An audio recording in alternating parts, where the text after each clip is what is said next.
And it's happened at the World Sickle Cell Day. That's 19th June.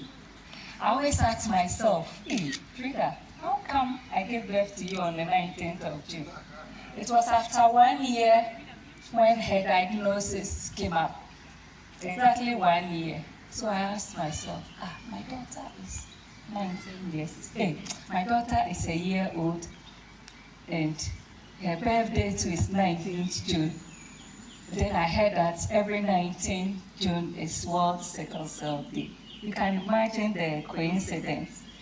So this morning, actually yesterday, the rain caught her up in Accra, but she managed to come. But unfortunately, she had to go back to work. So she said I should read this for her. She said, good morning, and thank the Tekwashi management, the dedicated doctors, the nurses, beyond their incredible work, continue to champion the cause of sickle cell disease awareness. Thank you to everyone who made this support possible. To the brave warriors and devoted parents, she says, thank you for coming around. A year ago, I took a bold step with my mom to share our story and our journey through sickle cell. And to stand here today, witnessing the fruits of that step, we went to Okuman FM, and it was her birthday. And that was how come we said we would talk about sickle cell. And we went with a team from Tetekwashi. It was a very big day for us because the call-ins, the things that were shared on Facebook, and I believe that is what has led to this. We said we won't sit down, and then the team had to continue. Frida started her KG and everything at Nana Nkobia Techiwa School. And like I said, she was diagnosed early. But then I think 11 months old because of what was going on in her life.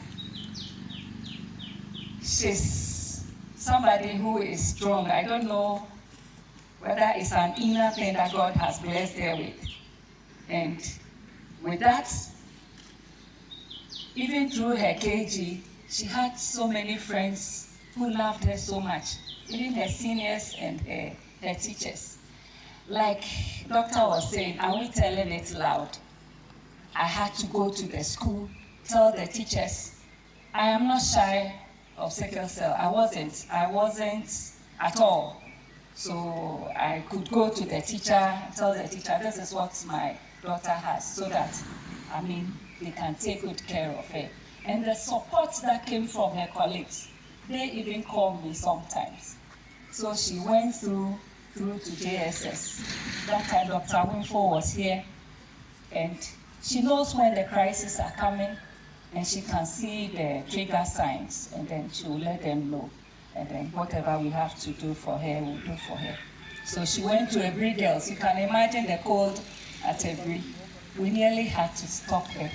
But she told me, I won't leave money. I will do it. I'll go through. So the school, infirmary, and everywhere, they know about Frida Aminona-Kluchi. What I want to share, again, is what her colleagues told me at Ebri Girls.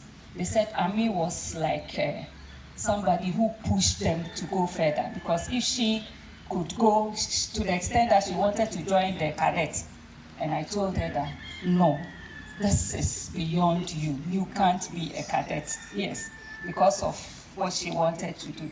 So it made her to go down small. But still, she went on to finish, and she went to Legon. She had the opportunity to read graphic design at Tech, but I couldn't just help it. You know, a parent, I can't just sit down all the way to Kumasi. Who is going to take care of her? You know, when they are in the adolescent stage, it's different.